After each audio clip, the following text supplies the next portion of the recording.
I am going to be doing a review for this little guy. This little bitch.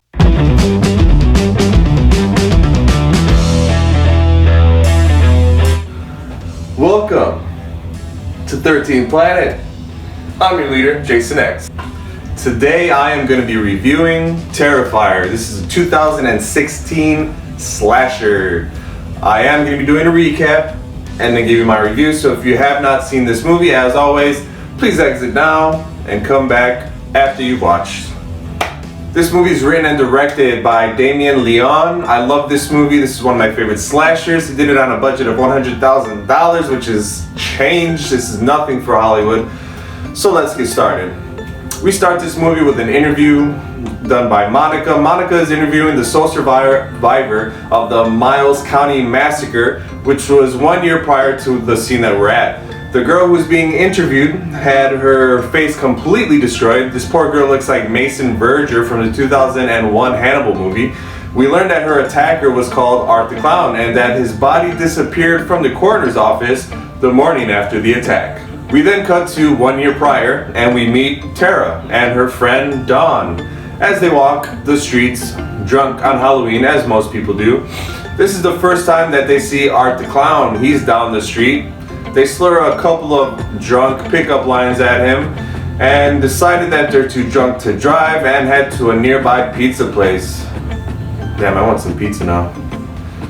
Art the Clown follows the girls there and he sits right next to them. We learn here that Art is a mute. Art gets kicked out for making a beautiful painting in the bathroom. Come on, guys. He's just trying to express himself. The girls finish their food and walk back to the car just to realize that they have a flat tire. Tara calls her sister Victoria to come and pick them up, so of course she's gonna help out her little sister and she heads their way. We then cut back to the pizza place and we see that Art has killed the two workers there, making one of them an Officer Francis face and the other worker basically stabbing him 100 times in the face, completely demolishing them. Tara has to use the bathroom, so she walks up to a random guy standing outside in the nearest building and asks him if she can run inside real quick and use the bathroom. Tara heads in while Dawn is sitting in the car relaxing. Dawn hears on the radio that two people have been brutally murdered at the pizza place that they just left by a man dressed in a clown costume. As Dawn sits there, Tara gets back in the car. Oh shit, it's not Tara, it's Art the Clown, covered in blood. We don't know exactly what happens to her just yet because we cut back inside the building where Tara just finished using the bathroom. She's leaving the bathroom and she runs into Art full of blood. So she runs away deeper and deeper into the mysterious building. She puts on one hell of a fight until Art finally catches up to her and injects something into her neck, knocking her out cold. When she awakes, she's tied to a chair. As she looks up, she sees a big tarp. Art grabs a hacksaw and makes his way over to the tarp to put on a performance for Tara. When he removes the tarp, we see Dawn hanging upside down, naked, shackled by both feet. If you are a person who doesn't like gore, this scene is gonna bother the hell out of you. Art saws Dawn in half while laughing for one of the most brutal scenes that I've seen since like Hostel or Saw. He's just laughing like... he does it much better, I promise. Tara escapes from her chair and she's back on the run. Again, Tara starts to beat the shit out of Art, and right when you think she's about to win, Art shoots her with a gun. I know a lot of people who had a big problem with a killer having a gun. Listen, saying it's out of character, right? Personally, I loved it. If I'm a killer, I'm gonna have every killing device that I can possibly have in my possession. But that's just me. Onward. Art shoots Tara 4 times, finishing her off. This is around the time Tara's sister Victoria arrives. Victoria heads inside the building looking for Dawn and her sister. Art has an encounter with a local woman who lives in the basement of the building, and her name is basically Cat Lady. I didn't mention her before only because she doesn't really serve much purpose to the story other than helping us out in a creepy ass scene that's coming up. But just so you know, there is a creepy cat lady. Victoria, still in search of her friends and family, head down into the basement of the building to find Dawn still hanging, guts all up on the floor, and she's running back. She hears screaming, so she of course assumes that it's Tara. So she goes looking for her and she sees Tara naked on the floor, crawling towards her. Oh God, she's bleeding, and it's not Tara, it's Art, wearing the crazy cat lady's hair and breasts as disguise. Fuck. The Victoria and Art play cat and mouse while Art makes things super creepy and eerie for Victoria. She eventually ends up finding Tara tied to a chair. At this point she escapes, she's in escape mode. She manages to run and hide from Art until she hears a police siren in the distance. She goes to take a look and Art runs her ass over with a pickup truck while listening to a Ron Burgundy soundtrack of jazz flute. When the police arrive, Art is eating Victoria's face. The police close in on Art and slowly Art reaches for his gun and shoots himself in the mouth, killing himself, ending this nightmare. The police officer checks on Victoria to report she's still breathing and alive. When they cut to the coroner's office, who will be taking care of all the dead bodies this night, the coroner starts to investigate Art's body when the lights start flickering on and off violently and then stop.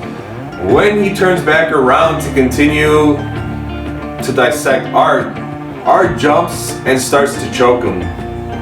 We then cut to 1 year later, and at this point we realize the girl who was being interviewed in the beginning of this story in our opening scene was in fact Victoria with the Mason Verger face.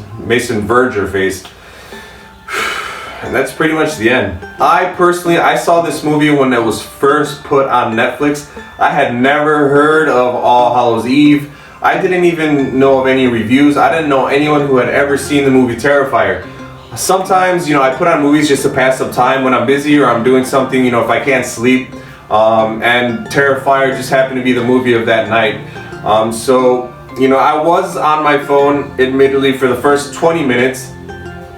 And in the first 20 minutes, I remember thinking that the acting was bad, and I was upset seeing another clown movie. I was just like, come on guys, aren't clowns kind of, outdone by now?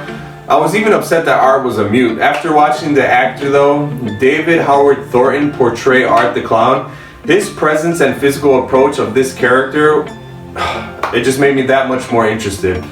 After seeing the first kill in the pizza place, I was completely 100% engaged. I personally am not a huge fan of torture porn or grotesque movies, and I've heard a lot of people complain that this movie was both. Personally, I think it was a perfect blend. It was gory enough, but not to an extreme. Of course, the one scene where our girl Dawn gets sawed in half is gonna bother some people if you don't like the gory stuff. But I absolutely love this movie for its approach, making the killer an icon and keeping me on the edge of my seat for the whole movie. From the opening sequence to the middle of the story all the way to the end, I had to hold my hand up to my face multiple times just due to the shock and excitement I felt. I was doing one of these. And I don't do that often. Anyone who knows me knows that I've been watching horror movies since I was like 6 years old. So for me to feel that way is a big deal. For me to do that, it was pretty awesome. If you're not too big, like I said, if you're not too big into blood and gore and all those things, some of the scenes might bother you.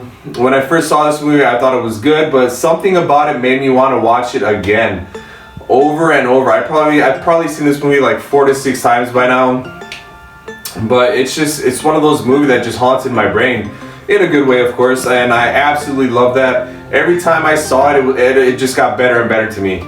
Which again is another rare thing for me when I'm watching movies. So, my only complaint was that some of the acting, which I'm not sure if it was just because of the low budget, that would really have been my only complaint. So I'm gonna go ahead, I'm gonna give this movie an 8 out of 10. But with all things considered, making an original iconic character, doing the movie with such a low budget, I'm going to give him an extra half, so I'm going to give this movie an 8.5 out of 10. I know a lot of people aren't going to like that rating because I've already heard it from people I've discussed this movie with already, but this movie was an absolute joy to me, so 8.5, baby. Alright, so again, thank you guys so much for joining me. As always, I will have another review for you guys coming soon. If you guys have any questions, any movie requests, or just want to chat, you guys can find me at Jason 13th Planet. Please like and share this video. If you did enjoy it, please subscribe. Join me next week on 13th Planet, where there is a world of possibilities.